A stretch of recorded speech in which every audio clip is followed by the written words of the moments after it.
Hello dear student, कैसे हैं आप लोग। आई होप कि आप लोग अच्छे होंगे और मेहनत जम के करेंगे। बस कुछ और दिन का ये दर्द है। फिर ये देखिए, समय की एक खास बात होती है कि वो बीत ही जाता है।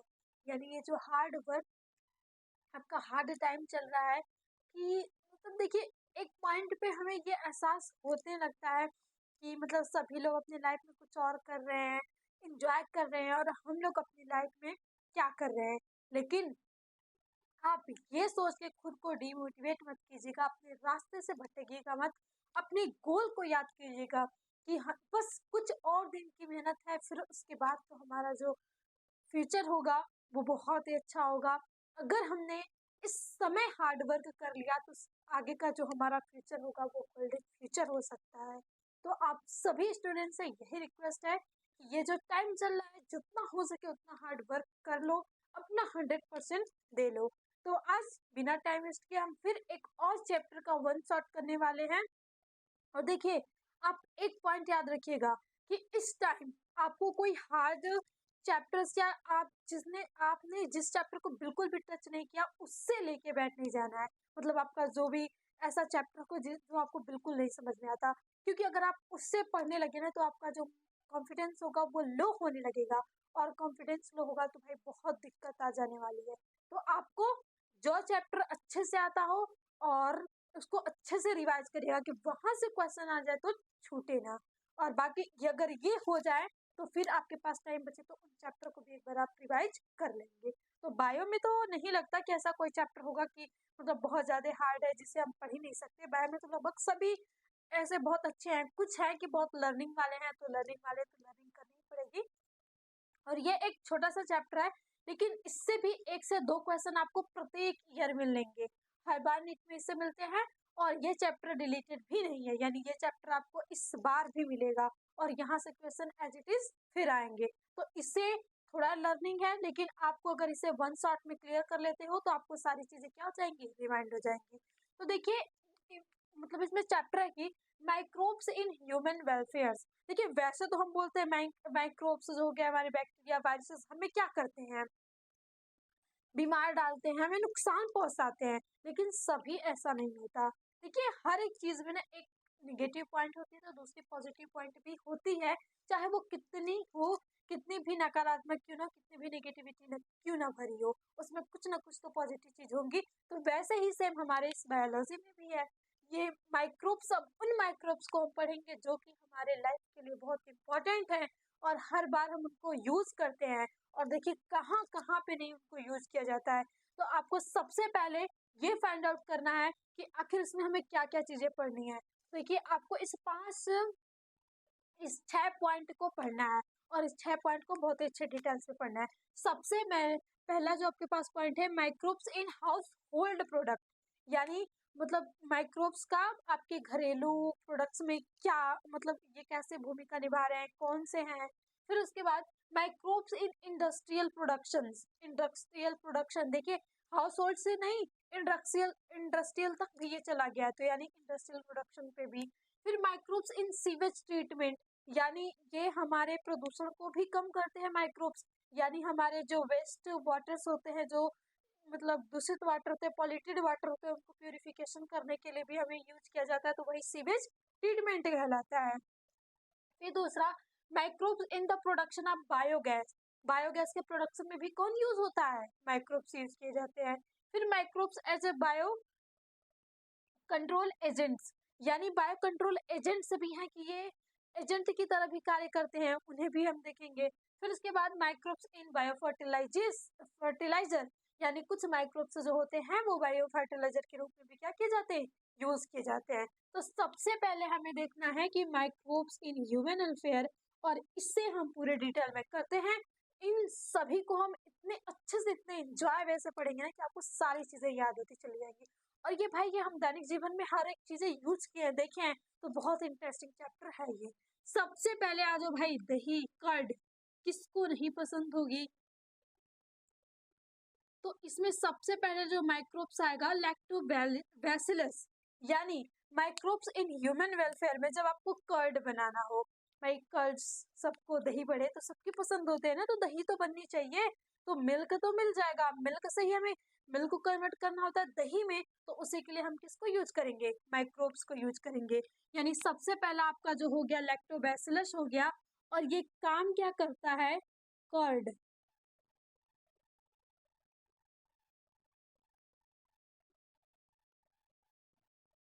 कन्वर्ट लिख लो आप पहले, convert milk to curd, milk to curd.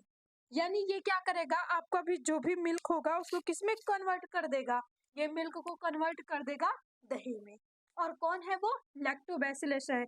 ये क्या करता है, लैक्टिक एसिड यहाँ से क्रिएट होती है, लैक्टिक एसिड, लैक्टिक एसिड।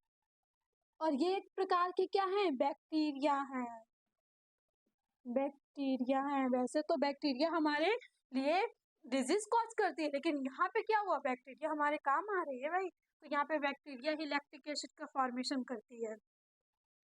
अब ये क्या करता है, यहाँ से आपके पास इन स्टमक, अगर हम दही को फूड के रूप में लें तो ये स्टमक में जो लैब है आपके पास, यानी लैक्टिक एसिड बैक्टीरिया जो है वो क्या करती है, हेल्प्स टू चेक पैथोजेंस। यानी अगर आप दही खाते हो ना, तो वहां से अक्सर करके बोला जाता है कि किसी अच्छे काम के लिए हम जा रहे हैं, तो एग्जाम्स देने जा रहे हैं, या कोई भी हम बाहर जाते हैं, तो अक्सर करके हमारी माता जी, हमारी माता श्री हमें जरूर खिलाती हैं, दही शक्कर खिला के भेजती है कि शाम शुभ होगा। तो भाई एक रिचुअल्स बना दिया गया, लेकिन उस रिचुअल्स के पीछे साइंटिफिक रीजन है, क्योंकि अगर आप दही और शक्कर खा के जाते हो, तो दही में जो आपके पास बैक्टीरिया पाई जाती है, वो आपके मुख में खाने के बाद रहेंगे, तो वो बाहर के बैक्टीरिया को क्या कर देगी, मतलब उनको अंदर प्रवेश नहीं करने देगी। तो साइंटिफिक रीजन ये है। और देखिए रीजन पहले के लोग फॉलो नहीं कर रहे थे, तो एक रिचुअल्स बना दिया गया है, रिलीजियस रिचुअल्स, ताकि लोग फॉलो करें, और वही बाकी सभी लोग रिचुअल्स रीजन को फॉलो। उस समय कहा जाता कि साइंटिफिक रीजन है, तो शायद कम ही लोग फॉलो करते। और यह करता है, it also helps vitamin B12, helps increase vitamin 12। अगर आपसे यहाँ पे क्वेश्चन करके पूछा जा सकता है कि जो लैक्टिक एसिड है वो क्या क्या कार्य करती है, तो विटामिन, या पूछा जा सकता है कौन सी विटामिन को लैक्टिक एसिड इंक्रीज कर देती है, तो आपके पास B12 है। तो ये क्या चीजें हो गई आपको लैक्टिक एसिड के बारे में याद रखने की। अब जो दूसरी आपके पास यहाँ से प्रयुक्त की जाती हैं, तो हम यहाँ से यूज कर सकते हैं कि बैक्टीरियल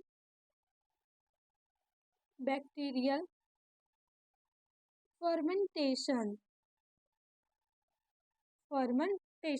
इसे हम बोल सकते हैं एनारोबिक रेस्पिरेशन होता है इस प्रोसेस में।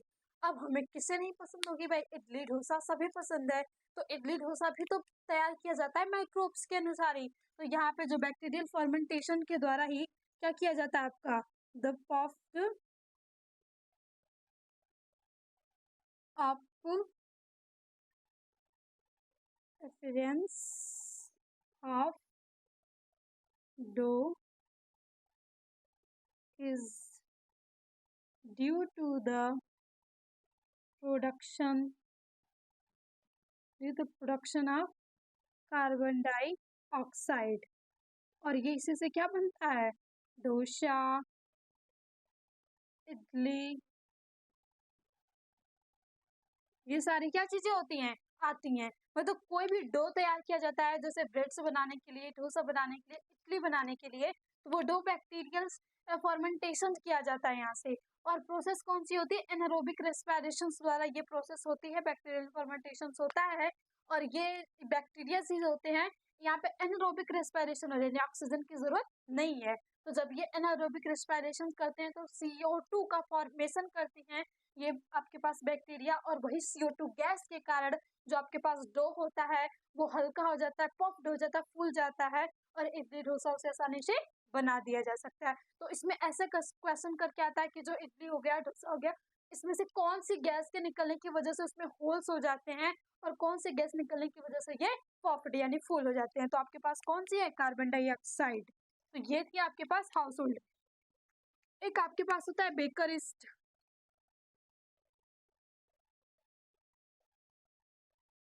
बेकर्स इस्ट, जिसका नाम है सैक्रोमाइसिस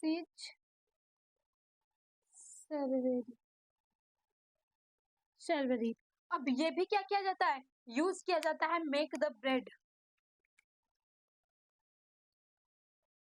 इट इज यूज्ड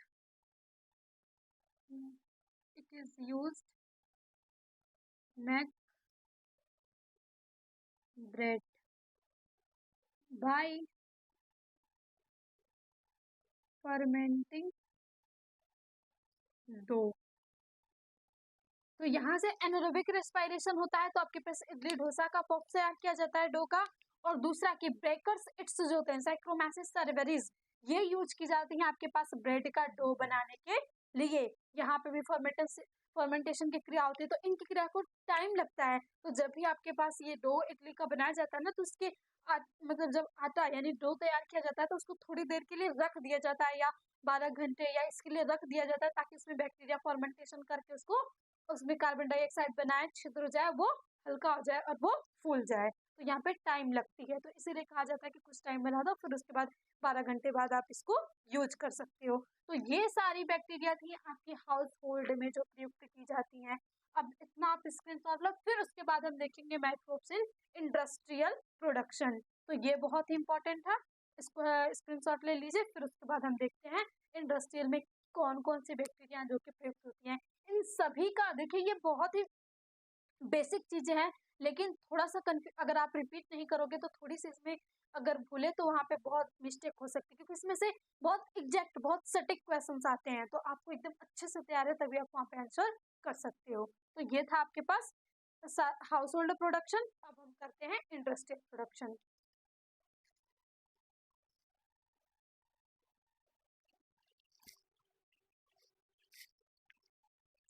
तो अब हम देखते हैं कि आखिर माइक्रोब्स इन इंडस्ट्रियल प्रोडक्शन, यानी जो माइक्रोब्स के हैं इंडस्ट्रियल प्रोडक्शन में क्या क्या यूजेस है, कहाँ कहाँ पे यूज है। तो इसमें ही सबसे ज्यादा माइक्रोब्स के यूज है। अलग अलग माइक्रोब्स, अलग अलग आपको चीजें देखेंगे, फंगस बैक्टीरिया सभी यहाँ पे यूज किए जाएंगे। तो सबसे पहले हम यहाँ पे इंडस्ट्रियल प्रोडक्शन पे देखें तो फर्मेंटेशन आता है। देखिए ये हमारा यहाँ से क्लियर हो गया, हमने microbes in house hold production देख लिया, ये हमारा क्लियर आउट यहाँ से हो गया। अब हम दूसरे पॉइंट पे आ चुके हैं, और इसमें सबसे पहले हमने देखना कि फॉर्मेंटर्स जो इंडस्ट्रियल यूज में किए जाते हैं, सबसे पहले फॉर्मेंटर्स के रूप में किए जाते हैं माइक्रोब्स। तो देखिए very large vessels for the growing microbes through the production beverage antibiotics, यानी इस बड़े बड़े पात्र में ये इसके लिए मतलब इंडस्ट्रीज तैयार की जाती हैं, जो आपके ब्रेड ये सारी चीजें बनाई जाती हैं, तो उसमें ही ये होता है। अल्कोहल, वाइन, ये सारी चीजें बनाई थी फर्मेंटेशन डिस्टिलेशन द्वारा बनाई जाती हैं, तो वहां पे भी माइक्रोब्स का क्या किया जाता है? प्रयोग किया जाता है। तो यानी सबसे पहले यही है। तो फर्मेंटर्स ये होता है। फर्मेंटर क्या होते हैं? तो फिर सबसे पहले अगर देखा जाए फर्मेंटर्स के लिए कौन सी बैक्टीरिया यूज की जाती है, कौन से माइक्रोब्स यूज की जाते हैं, सर ये यीस्ट है, इसे हम ब्रेकर्स इस्ट बोलते हैं। ब्रेकर्स इस्ट, यानी यही इस्ट है जो फर्मेंटेशन की क्रिया को क्या करता है? पूरा करता है। साइक्रोमैटिस सर्वेरिस। तो आपको लिखना होगा कि फर्मेंटेशन में कौन से माइक्रोब्स का प्रयोग किया जाता है, तो या तो आप बेकर्स लगा दो, तो या तो सैक्रोमैटिस सर्वेरिस लगा दो। तो अब यहाँ से क्या क्वेश्चन बनता है, अक्सर करके देखिए यहाँ से पूछा जाता है कि वाइन और बियर, और दूसरा आपके पास यहाँ पे विस्की,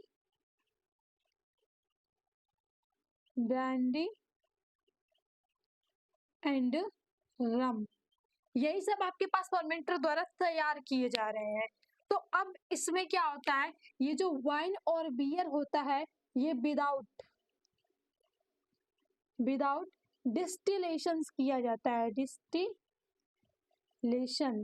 यानी इस वाइन और बियर का जो प्रोडक्शन होता है विदाउट डिस्टिलेशन होता है, ये बहुत इंपॉर्टेंट है, इसे आप याद रखोगे।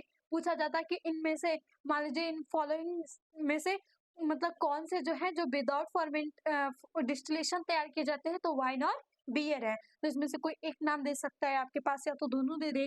और जो ये तीनों है विस्की, ब्रांडी, रम, इसमें दोनों प्रोसेस होती है, डिस्टिलेशन एंड आपके पास फर्मेंटेड, बोथ प्रोसेस यूज की जाती है। यानी विस्की, ब्रांडी, रम में आपके पास फर्मेंटर और डिस्टिलेशन दोनों किया जाता है, लेकिन वाइन और बियर ऐसी चीजें हैं जिसमें डिस्टिलेशन की प्रोसेस नहीं होती है। और यहाँ पे यही टॉपिक भी इम्पोर्टेंट है, कई बार यहाँ से क्वेश्चंस आपके नीट एग्जाम में पूछे गए हैं। तो ये हो गया आपके पास फर्मेंटर्स में। अब देखिए एंटीबायोटिक्स भी, तो ये भी तो इंडस्ट्रियल प्रोडक्शंस है, क्योंकि हम घर पे तो एंटीबायोटिक्स बनाते नहीं है। जो एंटीबायोटिक्स हम लेते हैं टाइम टाइम पे, मान लीजिए हमें किसी भी बैक्टीरियल वायरस का अटैक हो जाता है, तो उनका भी तो प्रोडक्शन किस में किया जाता है, इंडस्ट्रियल में। तो एंटीबायोटिक्स मतलब होता है किल और retard the growth of other diseases, यानी ये भी आपके पास बैक्टीरिया वायरसेस यही है। अब ये क्या करते हैं, ये एंटीबायोटिक्स के रूप में कार्य करते हैं, और ये अदर अपने अलावा जो डिजीज काजेज होंगे उनको या तो पूरी तरीके से किल कर देंगे, या तो उनकी ग्रोथ को क्या कर देंगे, रोकना, मतलब उनकी ग्रोथ को रोक देंगे, रिटार्ड कर देंगे। तो ये होता है आपके पास एंटीबायोटिक्स। और एंटीबायोटिक्स बहुत सारे बनाए गए हैं जो कि यूज किए जाते हैं, प्लेग, व्हिपिंग कफ, डिप्थीरिया, लेप्रोसी। आपने ये बात तो नोटिस की होगी कि मतलब अक्सर करके बोला जाता है कि अगर हम कहीं जा रहे हैं, अगर रास्ते में बिल्ली रास्ता काट दे या कोई भी काट दे, तो हमें नहीं जाना चाहिए। और इसके पीछे रिचुअल्स मतलब हैं, वही फिर रिचुअल्स बनाई गई हैं कि नहीं जाना चाहिए, हमारे साथ बुरा हो सकता है। तो देखिए वहां पे एग्जैक्टली साइंटिफिक रीजन क्या है, क्योंकि आपके पास जो बिल्ली हो गया, बाकी ये एनिमल्स जाते हैं ना, तो उनके हेयर में एक प्रकार के बैक्टीरियाज, एक प्रकार के मतलब होते हैं माइक्रोब्स, जीवाणु, जो कि वो मतलब जैसे अभी आप देखेंगे कि वो अपने शरीर को ऐसे, बाल को ऐसे लहराते हुए या ऐसे करते हैं ना, तो उसमें से वो निकल जाते हैं। तो अगर वो आपके रास्ते से जाके निकल जा रहे हैं और शायद वो आपके मुख से डायरेक्टली आ जाए, तो वहां से लेप्रोसी क्या हो जाती है, डिजीज कॉजेस करती हैं, जिसे हिंदी में गलघोटू बीमारी बोलते हैं। यानी आपको सांस लेने में क्या आ सकती है, दिक्कत हो सकती है। तो यही रीजन है कि अगर वो पास करे तो थोड़ी देर बाद जाना चाहिए भाई, वहां से फिर वो शायद अदर कहीं चले जाएं, वो बैक्टीरिया, वो माइक्रोब्स जो निकले हैं, तो हम वहां से पास आउट अगर उस टाइम नहीं करेंगे तो हम नहीं शिकार होंगे उनके। अगर वही पास आउट में शिकार हो गए, तो मान लीजिए फिर अगर हम वाहन चला रहे हैं कहीं भी, अगर उनका अटैक हो गया, हमें कुछ दिक्कतें आने लगी, तो फिर वही एक्सीडेंट, ये सारी चीजें हो जाती हैं, तो जिसको माना जाता है कि अपशगुनिया चीजें होती हैं। तो वहां पे भी साइंटिफिक रीजन यही है। तो आज आपको जान के अच्छा लगा, अगर आप नहीं जान रहे होंगे तो बहुत ही अच्छी बात है।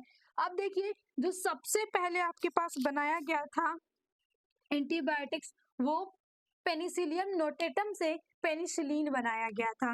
पेनिसिलियम नोटेटम से पेनिसिलिन बनाया गया था, और इसको बनाया कौन था, तो आपके पास Alexander Fleming, Alexander Fleming first antibiotics है ये, फर्स्ट एंटीबायोटिक्स। तो आपसे अगर पूछा जाए कि फर्स्ट एंटीबायोटिक्स कौन सा है, फॉलोइंग मतलब in the which are the following antibiotics on first, तो आपके पास कौन आ जाएगा, पेनिसिलियम। फिर इसको प्रोडक्ट मतलब इसको कौन प्रोड्यूस किया था, तो आपके पास अलेक्जेंडर फ्लेमिंग किए थे। तो ये आपके पास हो गया फर्स्ट। और ये शायद आपके पास द्वितीय मतलब जब विश्व युद्ध चला था तो उसी के टाइम में बनाया गया था। तो उस टाइम में जो भी पेशेंट ऐसे घायल हो रहे थे तो उनके लिए यूज किया गया था, बहुत ही हेल्पफुल सिद्ध हुआ था। देखिए नेसेसरी, आवश्यकता ही इन्वेंशंस की मतलब आधार है, क्योंकि हमें किसी चीज की आवश्यकता पड़ती है तो हम खोज में निकल पड़ते हैं कि हाँ हम कैसे इसको पूर्ण करें, कैसे इसको ठीक करें, तो फिर वही किसी न किसी चीज का आविष्कार हो जाता है, इन्वेंशन हो जाता है। तो ये सारी चीजें हो गई आपके पास। और जो बेहद इंपॉर्टेंट एक ग्राफ दिया है आपकी एनसीईआरटी में, ये ग्राफ 2021 में एग्जैक्टली ग्राफ यही पूछा गया था। और भी 2017 ऐसा करके बहुत सारे ईयर ये पूछा गया है, तो ये बेहद इंपॉर्टेंट है। अगर ये पूरा ग्राफ नहीं देता था, इसमें से कुछ ही चीजों को उठा के दे देता है, तो आपको अगर ये ग्राफ तैयार कर लेते हो इस टॉपिक से तो बहुत इंपॉर्टेंट है। इस ग्राफ से मतलब ये माइक्रोब्स हो गए, और यहाँ पे प्रोड्यूसिंग ऑर्गेनिक एसिड यानी ये कौन कौन से मतलब एसिड का क्या कर सकते हैं, प्रोडक्शंस करते हैं। तो सबसे पहले एस्पार्जिलस नाइगर, और एस्पार्जिलस नाइगर आपको याद रखना होगा कि ये एक प्रकार का क्या है, फंगस है। फिर बाकी सब क्या है, बैक्टीरिया। ये याद रखिएगा कि जो एस्पार्जिलस नाइगर एक प्रकार का फंगस है, और ये कौन सी एसिड का फॉर्मेशन करता है, तो सिट्रिक एसिड। अब देखिए स्पार्जिलस, जी लसार है ना, तो वहां से आप याद रख सकते हो सिट्रिक एसिड। यहाँ से स्पार्जिलस यानी सार है, तो यहाँ से आप याद सकते हो सिट्रिक एसिड। फिर उसके बाद एसिटोबैक्टर एसिटियाई, ये भी एक प्रकार का बैक्टर आ गया, तो बैक्टीरिया ही है, और ये फॉर्मेशन करता है, यहाँ पे क्या लिखा गया, एसिटियाई, तो यानी ये फॉर्म करता है एसिटिक एसिड का प्रोडक्शन करता है ये। फिर उसके बाद क्लॉस्ट्रिडियम ब्यूटालिकम। अब ब्यूटालिकम से आप याद रखना ब्यूटेरिक एसिड बहुत ही इजी है। अगर आप देखोगे एक बार रिवीजन किया रहेगा तो डायरेक्टली आंसर लगा सकते हो। अगर आप बहुत ज्यादा दिन हो गया रिवीजन किया तो शायद इसमें आपकी गलती हो सकती है, तो इसीलिए ये महा रिवीजन सीरीज चले, तो आप इसे अच्छे से देख लो ताकि आपके हर एक टॉपिक रिवाइज हो जाए। फिर ये लैक्टोबैसिलस, ये तो आप आसानी से लगा लोगे। कई बार तो ऐसे अगर ये चारों ऑप्शंस दे देते हैं तो हमें एक ही लैक्टोबैसिलस तो हमें भूलेगा नहीं, क्या से लैक्टिक एसिड का फॉर्मेशन होगा, लैक्टिक एसिड का प्रोडक्शन होगा। तो अगर हमें ये याद है तो बाय द वे ये होता है कि मतलब इसका ये ऑप्शन है, और बाकी किसी में उसका वो रहता नहीं, तो हम बहुत ही आसानी से लगा सकते हैं। और बाय द वे अगर उसमें थोड़ा सा घुमा दिया तो अगर हम तैयार किए तो भाई कितना भी घुमा ले तो गोल गोल, हम तो उसके एंटी के चक्कर में नहीं आने वाले हैं। लेकिन अगर हमें नहीं याद है तो भाई हम उसके जाल बुने हुए फंस जाएंगे और गलती कर जाएंगे। तो अगर आप रिवीजन करते हो तो नहीं फंसोगे। तो ये था आपके पास अभी। यहाँ से और भी इसमें टॉपिक है, क्योंकि बैक्टीरिया जो इंडस्ट्रियल यूज है वो बहुत अधिक है, यही तो आपके पास यहाँ पे लंबा टॉपिक है। तो ये चीजें हो गई कि फर्मेंटर्स में सैक्रोमाइसिस सर्वेरिस बेकर स्टिक के रूप में की जाती है, और यहाँ से बनाए जाते हैं जो आपके पास अल्कोहलिक चीजें होती हैं, जैसे कि वाइन बियर। तो वाइन बियर विदाउट डिस्टिलेशन बनाया जाता है, विस्की ब्रांडी रम जो होता है ये डिस्टिलेशन तथा फॉर्मेशन दोनों का यूज किया जाता है। फिर एंटीबायोटिक्स, तो एंटीबायोटिक्स का कार्य क्या होता है कि ये क्या करती है, किल कर देती है या रिटार्ड कर देती है ग्रोथ ऑफ अदर डिजीजेस को। फिर उसके बाद कौन कौन सी हैं, तो यूज कहाँ पे की जाती है, तो भाई प्लेग विपिंग कॉफ, लेप्रोसी, यहाँ डिप्थीरिया, यहाँ सब में यूज की जाती है। फिर उसके बाद सबसे फर्स्ट एंटीबायोटिक्स का निर्माण कौन था, पेनिसिलियम नोटेटम द्वारा पेनिसिलिन का फॉर्मेशन हुआ था, और अलेक्जेंडर फ्लेमिंग ने इसे सबसे पहले प्रोड्यूस किया था।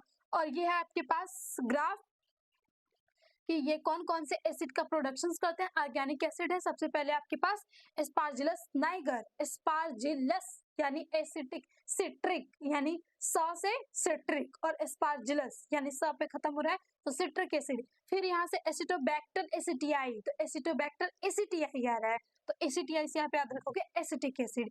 फिर यहाँ से क्लास्ट्रोडियम ब्यूटालिकम, तो ब्यूटालिकम से ब्यूटेरिक एसिड, और लैक्टोबैसिलस तो आपको याद ही होगा, ये तो भाई भूलने वाला नहीं है। हम बहुत बेसिक से ये चीजें याद रखते हैं कि दूध से दही कैसे बनता है, तो लैक्टिक एसिड के प्रोडक्शन द्वारा। तो इतना ही हो गया। फिर उसके बाद हम आगे का टॉपिक क्या करते हैं, रिवाइज करते हैं। तो आप चाहे तो इसका स्क्रीनशॉट ले सकते हैं, फिर और कुछ टॉपिक है उसे हम देखते हैं।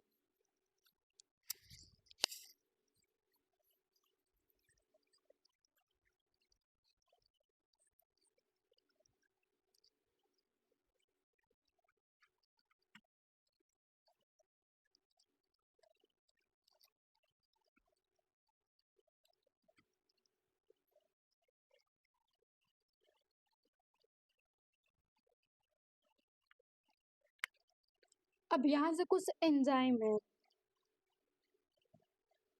एंजाइम्स जो कि यूज की जाती हैं। अब देखिए सबसे पहले अगर हम देखें तो लाइपेज, लाइपेजेस। अब ये क्या यूज करती है भाई, लाइपेजेस का क्या प्रोडक्शन, मतलब ये तो एंजाइम हमें पता होना चाहिए, बस इसका यूज कहाँ पे किया जाता है। तो ये होती है used in detergent to removal oily stands from laundry.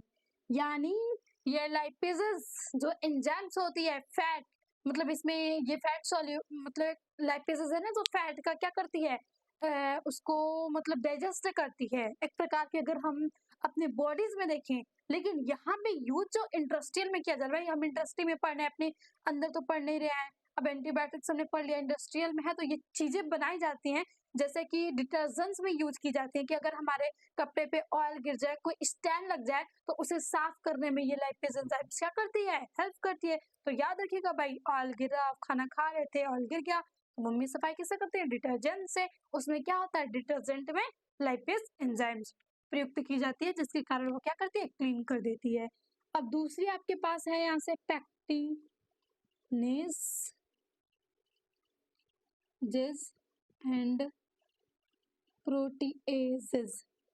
अब देखिए, हमें कहा मम्मी ने कि मतलब आपको मैंगो फ्रूटी पीने का, मतलब मैंगो का जूस पीने का मन कर रहा है, मैंगो फ्रूटी ऐसा कोई पीने का मन कर रहा है, तो आपसे आपकी माताश्री ने बोला कि हाँ मैंगो पड़ा उससे बना ले। लेकिन आपको कहेगा नहीं, वो अच्छा नहीं बनेगा, उतना क्लीन नहीं बनेगा। मैंगो फ्रूटी जो मार्केट का आती है वो इतनी क्लीन होती है, इतनी जूसी होती है, उससे वो चाहिए हमें। तो अब आखिर वो मार्केट की, वो भी तो मैंगो से ही बनाई गई रहती है, लेकिन वो इतनी क्लीन क्यों होती है, आखिर उसमें कौन सी चीजें जो डाल देते हैं कि वो इतनी क्लीन दिखती है, और जो हम घर पे बनाते हैं वो उतनी क्लीन नहीं होती है। तो भाई वहां पे यूज की जाती है जो एंजाइम्स, वो पेक्टिनेज तथा प्रोटीएज एंजाइम है, जो कि जूस को क्या करती हैं, क्लीन करती हैं यहाँ से, टू क्लियरिफाई बॉटल्ड जूस। यहाँ से यानी जो प्रोटीएज तथा पेक्टिनेज जो एंजाइम्स होती है, वो क्लियरिफाई प्रोड्यूस बॉटल जूस आते हैं, उनको क्लियरिफाई में इसका यूज किया जाता है। हो गया ना यहाँ से। अब हमारे पास जो थर्ड है स्ट्रेप्टोकाइनेज काइनेज। अब देखिए स्ट्रेप्टोकाइनेज का प्रयोग कहाँ पे किया जाता है, तो स्ट्रेप्टोकाइनेज ये एक प्रकार की, जैसे ना जैसे क्लॉट बस्टर के रूप में प्रयुक्त की जाती है कि, और अक्सर करके जो मतलब यहाँ से माइक्रोकॉन्ड्रियल जिसको इफेक्ट हो, मतलब डिफेक्ट हुआ रहता है, तो उन्हें ये दी जाती है कि मतलब ये अगर आपकी मतलब कोई आर्टरी तथा वेन में कोई ब्लॉक हो गया, कोई ब्लॉकेज हो गया, तो ये दी जाती है, स्ट्रेप्टोकाइनेज एंजाइम को दी जाती है, और वो उसको क्या कर देती है, ब्लॉक को हटा देती है, और वहां से फिर आपकी जो नॉर्मल यहाँ से परिसंचरण ब्लड का जो फ्लो होता है वो शुरू हो जाता है। तो यानी इसका जो कार्य है वो क्या है, clot buster to remove clots from the blood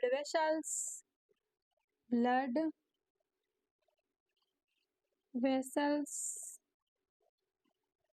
of patient who have myocardial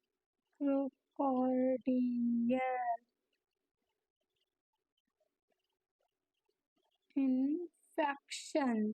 यानी स्ट्रेप्टोकाइनेज का यूज कहाँ पे किया जाता है, तो सबसे पहले ये प्रोड्यूस किससे की जाती है, तो इसका फॉर्मेशन जो होता है वो किया जाता है, प्रोड्यूस होता है स्ट्रेप्टोकोकस।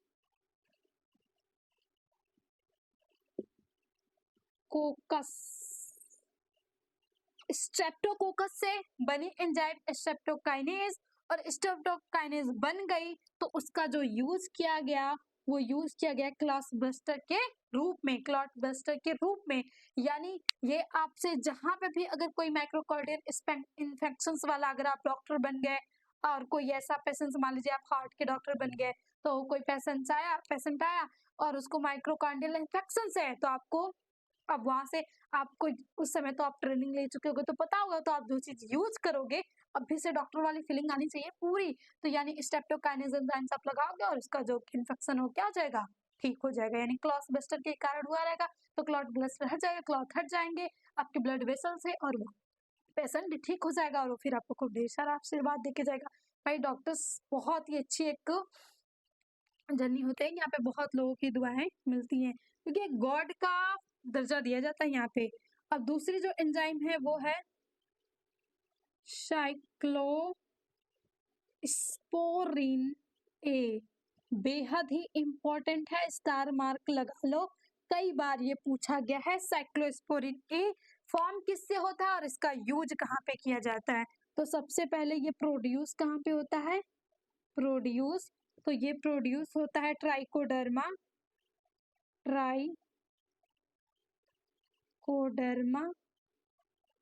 पॉलीस्पोरम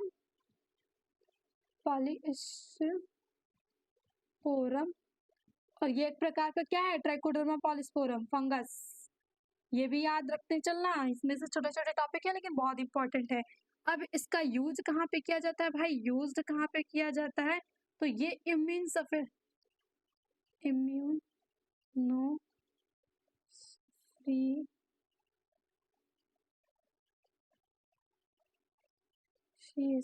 में किया जाता है इन ऑर्गन ट्रांसप्लांट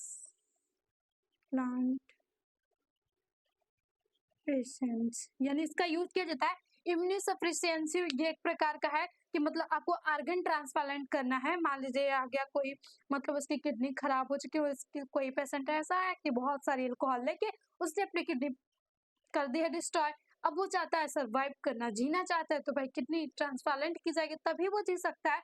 तो वहां पे जो एंजाइम्स उस समय यूज की जाती है ना, कि कोई इन्फेक्शन ना हो, ये सारी चीजें ना, तो वो आपके पास साइक्लोस्पोरिन ए है। और ये किससे बनती है ये भी याद रखना, ट्राइकोडर्मा पॉलीस्पोरम। और ये क्या है? Bacteria, virus, fungus. तो ये एक प्रकार का क्या है? फंगस है।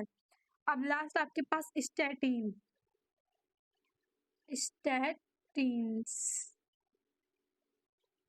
अब इसका भी सबसे पहले प्रोडक्शंस देखते हैं। तो प्रोडक्शंस जो इसका होता है, प्रोडक्शंस तो प्रोडक्शंस होता है भाई आपका पास इसके मोनोस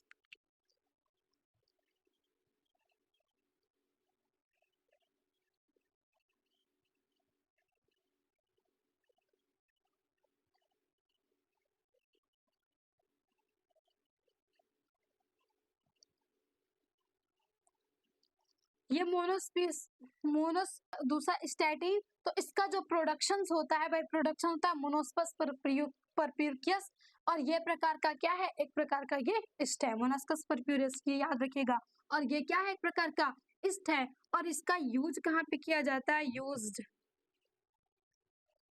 यहाँ पे ब्लड में जो कोलेस्ट्रॉल हो जाएंगे उसको हटाने के लिए,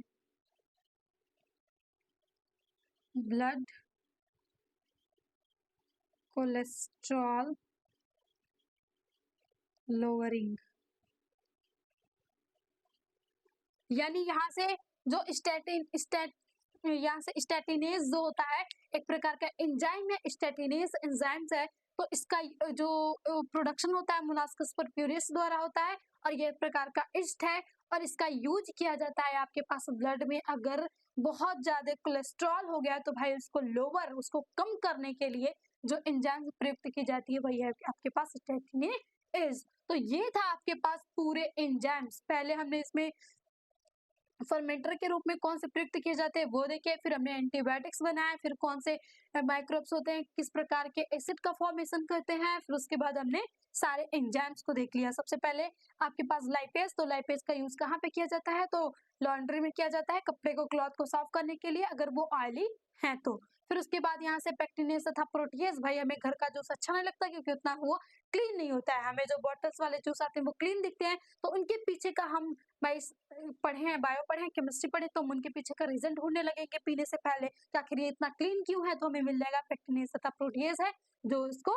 क्लीन कर दिया है। फिर उसके बाद स्ट्रेप्टोकाइनेज तथा स्ट्रेप्टोकोकस आ जाएगा। अब भाई डॉक्टर बनने की फीलिंग तो अब फिर से आने लगी, क्योंकि अगर हम मेहनत कर रहे हैं तो अब थोड़ी थोड़ी ये चीजें हो रही है ना। तो मान लीजिए अगर कोई ऐसा पेशेंट आ गया जिसको माइक्रोकार्डियल इन्फेक्शन है, तो हम देखेंगे हाँ इसको माइक्रोकार्डियल इन्फेक्शन है, यानी क्लॉट, इसके ब्लड वेसल्स में क्लॉट हो गया है, तो हमें इसके क्लॉट को हटाना होगा और ये पेशेंट ठीक हो जाएगा। तो हम स्ट्रेप्टोकाइनेज नाम का एंजाइम्स की इंजेक्शन दे देंगे, आखिर वो ठीक हो जाएगा। फिर उसके बाद साइक्लोस्पोरिन ए है, तो साइक्लोस्पोरिन ए एक प्रकार का, ये देखिए साइक्लो स्ट्रेप्टोकाइनेज स्ट्रेप्टोकोकस द्वारा बनता है, और जो साइक्लोस्पोरिन ए है ये एक प्रकार का फंगस है, ट्राइकोडर्मा पॉलिस्पोरम से बनाया जाता है। और इसका जो यूज किया जाता है इम्यूनोसप्रेसेंट के रूप में प्रयोग किया जाता है, कि अगर किसी को आर्गन ट्रांसप्लांट करना है तो वहां पे इसके एंजाइम का प्रयुक्त किया जाता है। फिर स्टैटिनेज जो है मोनास्कस पोरिफेरस द्वारा है, जो एक प्रकार का क्या है, यहाँ से ईस्ट है, उसके द्वारा इसका प्रोडक्शन होता है और इसका यूज हो जाता है आपके पास कोलेस्ट्रॉल लोअरिंग में, यानी कोलेस्ट्रॉल अधिक हो गया है तो ये क्या करेगा, उसको लोअर कर देगा। तो ये हो गया आपके पास पूरा क्लियर आउट आपके पास माइक्रोब्स इन इंडस्ट्रियल प्रोडक्शन। अब हम आ जाते हैं सीवेज ट्रीटमेंट, फिर बायोगैस, फिर उसके बाद बायो कंट्रोल एजेंट, फिर उसके बाद बायो फर्टिलाइजर्स, फिर हमारे चैप्टर समाप्त। तो हम 1 आवर में इसे भी क्या करने की कोशिश करेंगे, पूरा क्लियर करने की कोशिश करेंगे। तो आप इसका स्क्रीनशॉट लें, फिर हमें आगे बढ़ते हैं।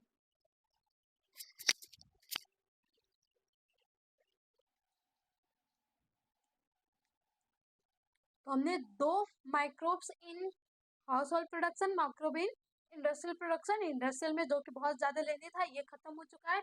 अब हम आ चुके हैं microbes in the sewage treatment, ये खत्म होगा। तो फिर ये तीनों बहुत ही छोटे हैं, हमें बहुत ही कम टाइम लगेगा। देखिए इसे हमने थोड़ा सा लिख लिया इन टैग में क्या यूज किया जाता है, ताकि हमारा टाइम क्या हो जाए, बच जाए, कम लगे।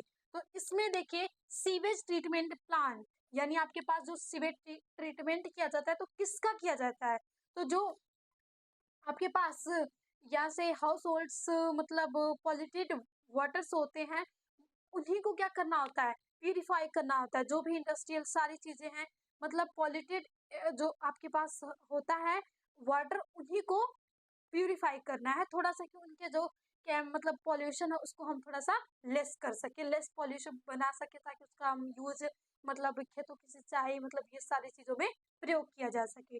तो सीवेज ट्रीटमेंट प्लांट तैयार किए जाते हैं और उसी से to make the less polluting, मतलब कम पॉल्यूशन करने के लिए। तो ये जो सीवेज ट्रीटमेंट प्लांट यानी एसटीपी होता है वो दो तरीके से होता है, दो स्टेज में होता है। एक आपके पास प्राइमरी ट्रीटमेंट, दूसरा सेकेंडरी ट्रीटमेंट। तो देखिए जो प्राइमरी ट्रीटमेंट होता है ये होता है फिजिकल प्रोसेस, फिजिकल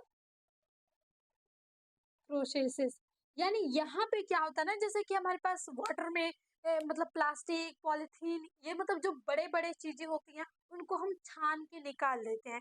तो ये आपके प्रकार से यहाँ पे कोई केमिकल्स या कोई बायोलॉजिकल चीजें नहीं की जा रही है, तो इसीलिए बस छानने की प्रोसेस हो रही है। तो यहाँ पे आप याद रख सकते हो कि फिजिकल प्रोसेस किस में होती है, प्राइमरी में या सेकेंडरी में, तो प्राइमरी में।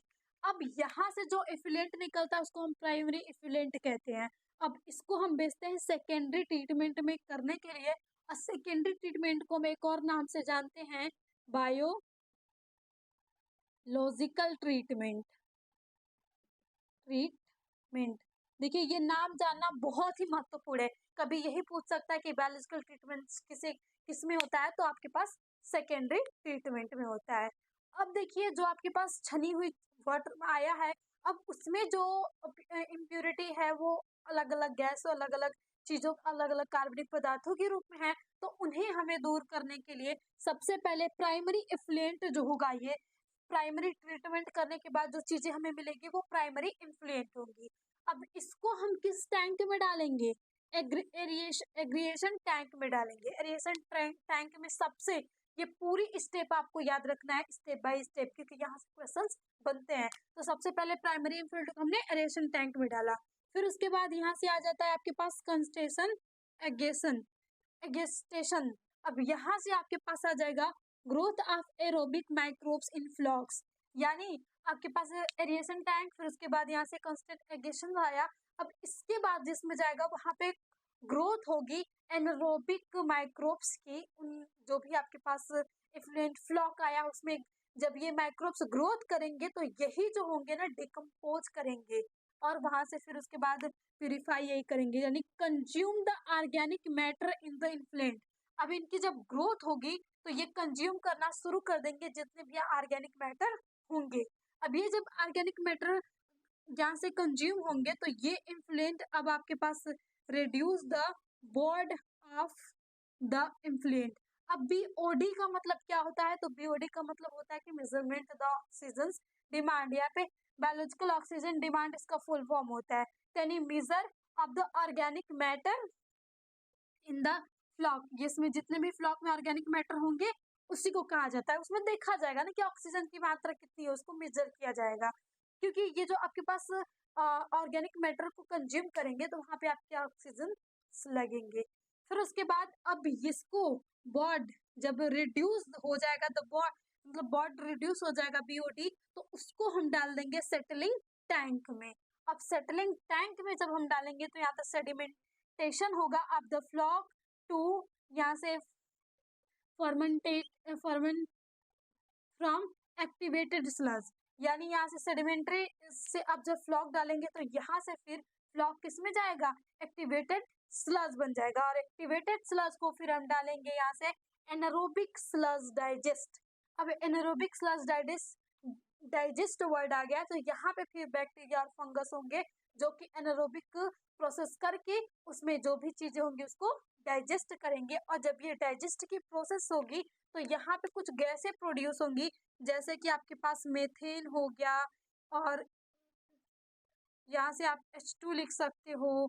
तो ये सारी चीजें यहाँ पे गैसेस का फॉर्मेशन होगा। तो जब भाई मेथेन बन गई तो इसे ही हम कहते हैं बायोगैस। तो यानी यहाँ से एक चीज, यहाँ से बायोगैस का प्रोडक्शन है तो यहाँ से भी बायोगैस का प्रोडक्शन हो चुका। तो सबसे पहले ये पूरा क्रम आपको याद रखना है, और दो चीजें इसमें याद रखनी है कि प्राइमरी को हम फिजिकल ट्रीटमेंट बोलते हैं और सेकेंडरी को हम बायोलॉजिकल ट्रीटमेंट बोलते हैं। क्योंकि यहाँ पे हम माइक्रोब्स का यूज कर रहे हैं तो ये एक बायोलॉजिकल प्रोसेस होती है।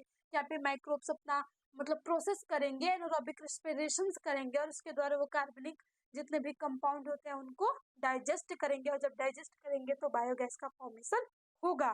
तो ये भी आपका बहुत जल्द ही क्लियर हो गया, आपके पास सीवेज ट्रीटमेंट का क्लियर आउट हो गया। आप इसका स्क्रीनशॉट ले सकते हो और ये सारे स्टेप बाय स्टेप आपको याद रखना है।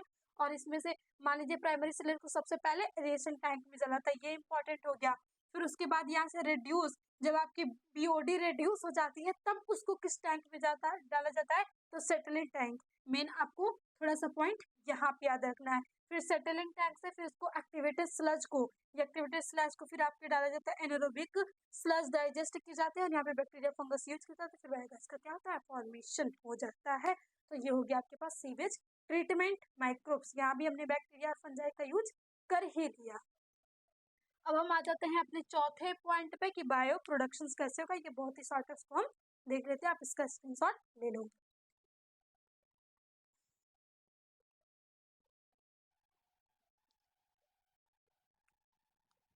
तो यहाँ से हमारे 3 टॉपिक हो गए क्लियर। अब ये तीनों टॉपिक देखिए, ये 3 टॉपिक बहुत ज्यादा इंपॉर्टेंट है क्योंकि ये थोड़े बड़े थे और इसमें ज्यादा चीजें प्रयुक्त की जा रही थी। अब ये जो है थोड़े छोटे छोटे, लेकिन ये भी ये नहीं कि कम इंपॉर्टेंट है, और ये हमें थोड़ा इजिली याद हो जाएंगे।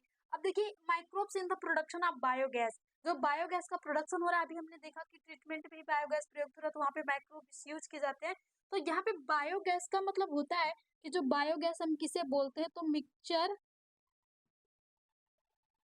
ऑफ गैसेज, और मेनली होगी आपके पास कौन, मेनली CH4, और मतलब और ले लें तो हम CO2 एंड प्लस H2O, इसी को हम बोलते हैं बायोगैस। अब इसके फॉर्मेशन के लिए कौन से यहाँ से माइक्रोब यूज किया जाता है, तो माइक्रोब यूज, तो यहाँ पे जो माइक्रोब यूज किया जाता है वो कौन सा है आपके पास, यहाँ से मेथेनो बैक्टीरियम, यहाँ से हो गया आपके पास मेथेनो बैक्टीरियम। मेथेनोनेज, यहाँ से मेथेन गैस का फॉर्मेशन होता है तो मेथेनोबैक्टीरियम के द्वारा इसका क्या होता है, फॉर्मेशन होता है। और ये बैक्टीरिया पाए कहाँ पे जाते हैं, तो ये आपके पास पाए जाते हैं cattles dung, cattle dungs found in cattle dungs. तो ये हो गई आपकी मेथेन गैस का फॉर्मेशन। यानी मेथेन गैस का फॉर्मेशन करना है तो आपको मेथेनोजोनम बैक्टीरियम का यूज करना होगा। ये जो बैक्टीरिया यूज की निकलती कहाँ से है, तो काउडक्स में से निकलती है। तो अक्सर आपसे पूछा जाता है काउडक्स में से कौन सी गैसेस निकलती है, तो भाई मेथेन, क्योंकि उसमें मेथेनोजन बैक्टीरिया है। तो मेथेनोजन बैक्टीरिया कौन सी गैस का फॉर्मेशन करते हैं, मेथेन का फॉर्मेशन करते हैं। अब यहाँ से ये जो कैटल डक्ट्स में ही पाए जाते हैं मेथेनोजन, और फॉर्म क्या होगा यहाँ से CH4 मेनली एंड प्लस यहाँ से CO2 एंड प्लस H2O, और इसी को हम बोल रहे हैं क्या, बायो गैस। और इसका जो यूज किया जाता है आपके पास, यूज इन आप कुकिंग एंड लाइटिंग। यानी जो पहले था ना, इस बायोगैस का प्रोडक्शन करके हम यहाँ से खाना बनाते थे, और बहुत सारे गैस मतलब इसमें से ऐसे ऐसे यंत्र आते थे कि इन गैसों का यूज करके गैस आता था, उसको जला के हम क्या करते थे, उजाला भी करते थे। तो इन गैसों का यहाँ पे यूज किया जाता है। तो ये हो गया आपके पास बायोगैस का प्रोडक्शन। बहुत ही छोटा टॉपिक है। इसमें कौन सा माइक्रोब यूज किया जाता है, तो मेथनोजन बैक्टीरिया यूज की जाती है। और ये पाई कहाँ जाती है, तो मेनली आपके पास काउडंग में, या मतलब जो राइस होते हैं, मतलब वहां से पुआल जो होता है उसको भी सड़ी गली चीजों में क्या पाया जाता है, अक्सर करके ये क्या होता है, सेलुलोजिक सेलुलोजिक सेल्यूलोजिक, यानी जहां पे ऐसे सेलुलोजिक चीज होगा ना, क्योंकि जो आपके पास मतलब कैटल्स होते हैं वो भी आपके पास ग्रीन चीजें खाते हैं, तो उसमें भी सेलुलोज का क्या होता है, पाचन होता है। तो सेलुलोज के पाचन से ही मेथनोजन बैक्टीरिया आती है, और वहां से मेथेन गैस का फॉर्मेशन होता है। तो ये चीजें आपके हो गई। अब यहाँ से हमें देखना है कि microbes in bio control agent. अब देखिए ये एजेंट कैसे हैं, बेहद ही इंपॉर्टेंट है, ये भी शॉर्ट है, देख ही लेते हैं हम। कि जैसे कि हम रसायनों का प्रयोग बहुत ज्यादा कर रहे हैं फील्ड में अपनी, मतलब फार्मिंग में। अब फार्मिंग में जब हम कर रहे हैं तो जो वो केमिकल्स हैं वो हमारी सॉइल, मतलब जो सॉइल है उसकी उर्वरता को, उसकी फर्टिलाइजेशन पावर को क्या कर दे रहे हैं, कम कर दे रहे हैं। अब और उससे पॉल्यूशन भी फैल रहा है भाई, केमिकल्स यूज किए जाएंगे तो पॉल्यूशन आएगा। तो अब क्या हुआ कि जब जैसे बायो, यहाँ से कुछ ऐसे बायोलॉजिकल चीजें कर दी गई जिसके कारण कुछ यहाँ पे बायोलॉजिकल एजेंट्स है, मतलब कुछ ऐसे माइक्रोब्स हैं कि जिनका यूज करने से हम थोड़ा केमिकल का छिड़काव कम कर सकते हैं, यानी वो एक एजेंट का कार्य करते हैं। तो इसमें एजेंट में आपके पास आ जाएगा कौन सा, सबसे पहले एग्जाम्पल में आप देखो तो यहाँ से आपका ये एग्जाम्पल ही पूछा जाएगा, एग्जाम्पल। तो एक आ जाएगा आपके पास लेडी बर्ड।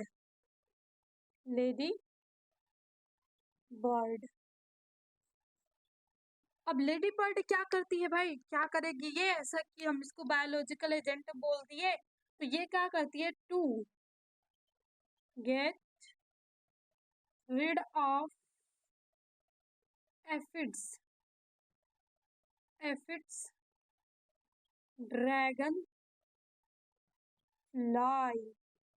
यानी जो लेडी बर्ड होगी वो ड्रैगन फ्लाई और एफिड को, आपकी जो भी मतलब क्रॉप होगी, अगर मान लीजिए उस पे फल फ्रूटिंग या कुछ भी लग रहा है, तो यहाँ पे ये जो आएंगे ना एफिड और ड्रैगन फ्लाई आएंगी, उनको लेडी जो बर्ड होगी खा के खत्म कर देगी, यानी उनको आपकी फसलों को खराब करने नहीं देगी। तो हो गई ना ये प्रकार की बायोलॉजिकल एजेंट।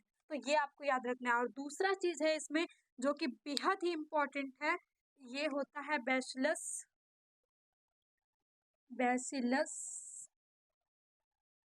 थूरी एंड जीनसिस,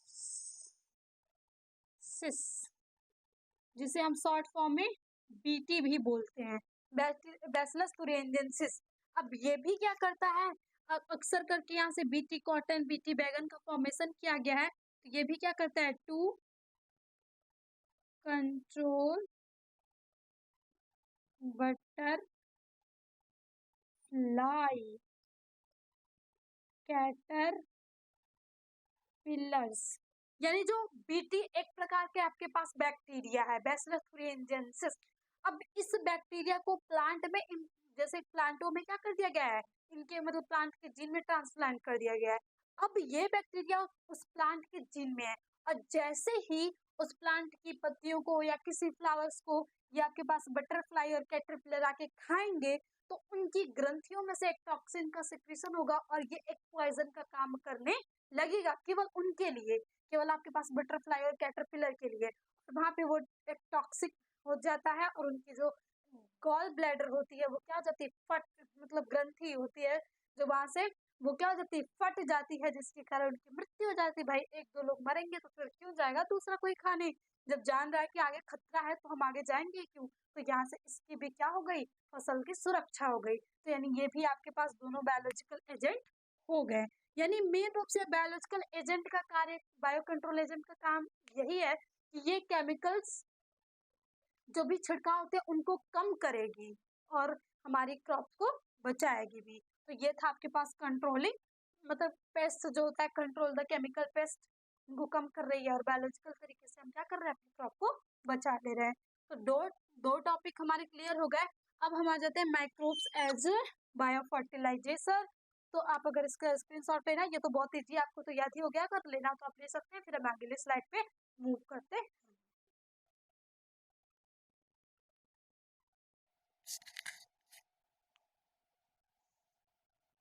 तो ये स्टूडेंट आ गए हम अपने लास्ट पॉइंट पे। हमने इसको क्लियर कर लिया, microbe in households production, microbe in industrial production, microbes in biogas production, microbe in sewage treatment, microbes in bio control agent.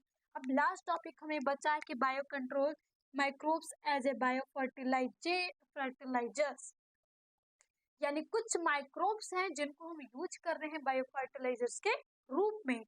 यानी ये क्या करते हैं, सॉइल को, फर्टिलिटी को इंक्रीज करते हैं, तो उन्हें भी तो पढ़ना पड़ेगा भाई, ये भी तो इसी कैटेगरी में आ रहे हैं। तो bio fertilizer are organism that enrich the nutrient, मतलब ये क्या करेंगे, न्यूट्रिएंट को बढ़ाएंगे।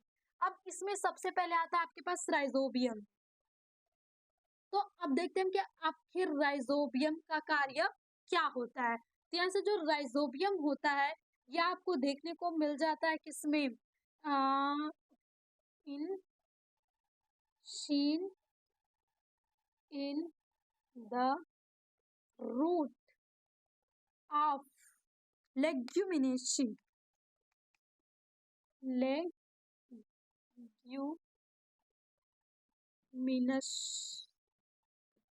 प्लांट। यानी जैसे कि ये लेग्यूमिनेसी फैमिली के जो प्लांट होते हैं उनकी रूट्स में देखने को मिलता है। जैसे कि आप मटर हो गया, उसकी जड़ सहित, मतलब रूट सहित अगर उसके उखाड़ के देखोगे तो रूट पे उसके गोल गोल नोड्यूल्स मिलेंगे, और वो नोड्यूल्स में फॉर्म होता है लेग हीमोग्लोबिन। और लेग हीमोग्लोबिन क्या करते हैं वहां से, उसमें माइक्रोब्स होते हैं, राइजोबियम, और ये क्या करते हैं, नाइट्रोजन का फिक्सेशन करते हैं, यानी इसको नाइट्रोजन प्रोवाइड करते हैं ताकि वो क्या रहे, मतलब न्यूट्रिएंट अगर उसको मिलता रहेगा प्रॉपरली तो वो अच्छे तरीके से यहाँ से प्लांट यानी हरा भरा रहेगा और वहां से हमें अच्छी फसल मिलेगी, अच्छी क्रॉप का प्रोडक्शन होगा। तो ये आपको राइजोबियम कहाँ देखने को मिलता है, लेग्यूमिनेसी प्लांट के रूट में, और इसका जो वर्क होता है वही करता है कि यहाँ से नाइट्रोजन का फिक्सेशन करना शुरू कर देगा। वैसे ही आपके पास एजिटोबैक्टर आ गया और एजोस्पर्जिलियम आ गया। ये भी दोनों का यूज यहाँ पे किया जाता है, enrich the nitrogen fixation into content of the soil। जैसे कि देखिए केमिकल्स को छिड़कना हम बचाना चाहते थे, यानी हमें पौधे को अच्छा रखने के लिए हम यूरिया डालते हैं ताकि उसकी ग्रोथ बढ़ जाए, उसको न्यूट्रिएंट मिले और वो जल्दी जल्दी ग्रोथ कर जाए। तो हम यूरिया डाल रहे हैं, वो केमिकल्स हो जा रहा है, तो उससे कुछ ना कुछ हमें इफेक्ट पड़ेगा। तो हम उसको बायोलॉजिकल अगर चेंज करें तो हम कुछ यहाँ पे माइक्रोब्स का अगर यूज कर लें, जैसे कि एजिटोबैक्टर तथा एजोस्पोरिलियम का, तो ये क्या कर देंगे, मिट्टी में जो नाइट्रोजन की जरूरत होती है उसको पूर करेंगे, उसकी इनरिच करते चले जाएंगे, यानी आपके प्लांट के न्यूट्रिएंट जो होंगे वो इनरिच होते चले जाएंगे, क्योंकि प्लांट्स के ग्रोथ में नाइट्रोजन का बहुत ही बड़ा इम्पोर्टेंस होता है, तो आपको नाइट्रोजन चाहिए ही चाहिए। तो ये हो गया एजिटोबैक्टर स्पोरजिलस में। फिर उसके बाद एक आता है कि माइकोराइजा। तो माइकोराइजा एक प्रकार का सिम्बायोटिक एसोसिएशन है। एसोसिएशन वर्ड आते ही कि मतलब इसमें कुछ दो लोग मिलके काम कर रहे हैं, तो ये सिम्बायोटिक एसोसिएशन है सम फंगस, जैसे कि ग्लोमस विथ प्लांट। कुछ प्लांटों के साथ जो ग्लोमस होती है वो सिम्बायोटिक एसोसिएशंस बनाती है, और ये क्या करती है, प्लांट इसको फूड देगा, और ये जैसे ये ग्लोमस नाम की है, और ये इसको न्यूट्रिएंट को अवशोषित करके देंगी। यहाँ से प्लांट्स इनको, जैसे कि ये फंगस है तो ये इनको फूड प्रोवाइड करेगा, और ये इसको न्यूट्रिएंट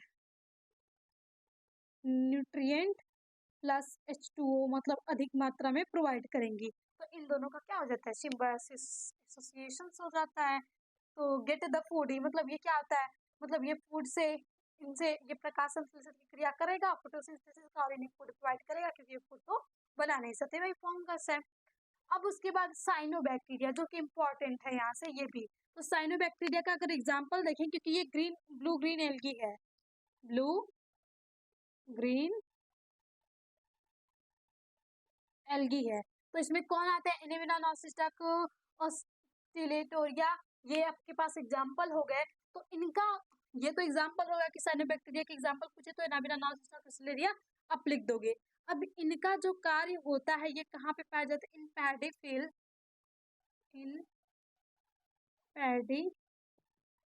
फील्ड में। जो साइनोबैक्टीरिया होते हैं, cyanobacteria serve as bio fertilizers, यानी आपके पास पैडी फील्ड में आपके पास ये जो वीट की फील्ड होती है उसकी अपेक्षा थोड़ी कम आपको केमिकल्स का छिड़काव करना पड़ता है, केमिकल्स का रसायन मतलब केमिकल्स जो न्यूट्रिएंट होते हैं देना पड़ता है, क्योंकि वहां पे जो होते हैं साइनोबैक्टीरिया पाए जाते हैं। तो जो साइनोबैक्टीरिया है वो अगर वहां पे पाए जा रहे हैं तो वो उसको बायो फर्टिलाइजर्स के रूप में उसका वर्क करेंगे, यानी यहाँ पे उसको चीजें देते रहेंगे, सर्व करते रहेंगे, मिनरल्स देते रहेंगे, और यहाँ पे उसके बायो फर्टिलाइजर्स का काम करते रहते हैं। तो ये हो गया। अब ये क्या करते हैं, यहाँ से एक और चीज है, जो प्रोसेस इनकी होती है, add organic matter and increase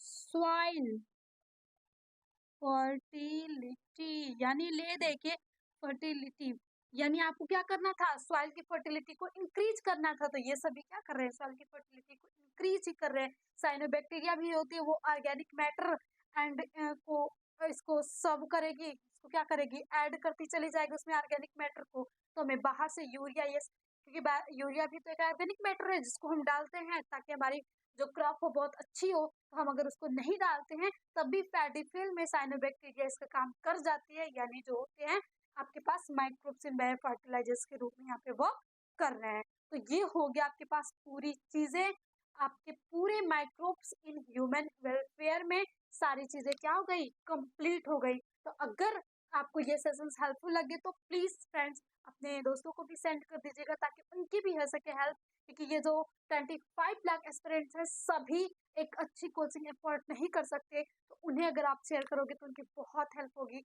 और उनके शायद उनके मंजिल, उनके जो भी गोल हो, थोड़ा सा उन्हें हेल्प मिल सके। तो हमारा यही आप मतलब पूरे जी जान से यही चाहते हैं कि बस आप बच्चों की, सभी स्टूडेंट की हेल्प हो सके। तो अगर आप जितना से ज़्यादा शेयर करेंगे तो उन बच्चों की भी हेल्प होगी। तो थैंक यू। अगर आपको सेशन अच्छा लगे तो एक प्यारा सा कमेंट जरूर करिएगा, और आपको अब नेक्स्ट जिस भी चैप्टर का वन शॉट चाहिए प्लीज कमेंट्स में बस एक कमेंट्स लिख दीजिएगा, आपको उसके